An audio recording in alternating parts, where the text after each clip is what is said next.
صلاح بعد طول انتظار ممكن 6 سنوات غياب على بلاطوهات التلفزيون الجزائري وبرنامج صباح الخير يا جزائر. وعليه تحية لك ولكل الزملاء العاملين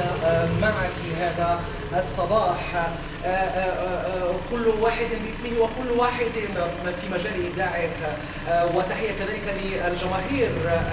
الذين يتابعون القناة الأولى الجزائرية. عن المهرجان حياة وهران فرشت سجادا أحمرا لضيوفها في القلوب قبل أن يفرش في القاعات. كما تعلمون لطبيعة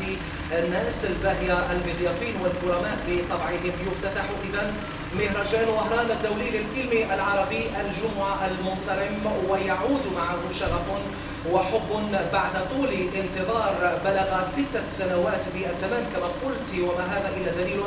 على الإرادة السياسية السامية والرشيدة للسلطات العليا للبلاد،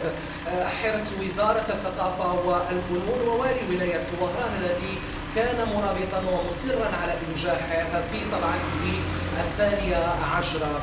إذا أشرق المهرجان في ليلته الافتتاحية موشحا بأبرز الأسماء والنجوم السينمائية التي حجت وأقبلت إلى فندق الميريديان،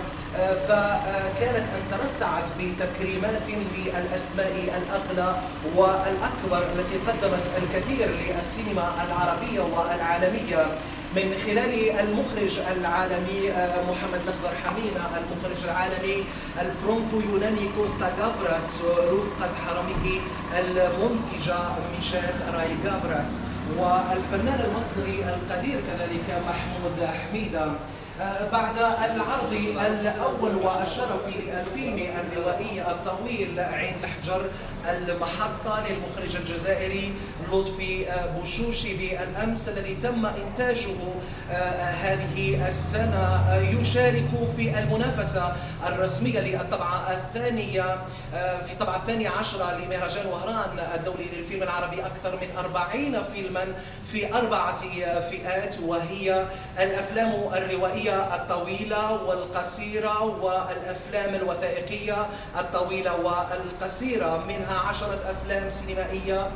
جزائرية تحت إشراف لجان تحكيم تضم أسماء بارزة في عالم الفن السابع، علما أن الجديد في هذه الطبعة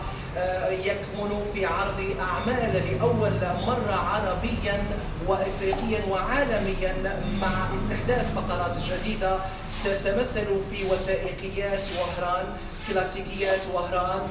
وعروض السجاد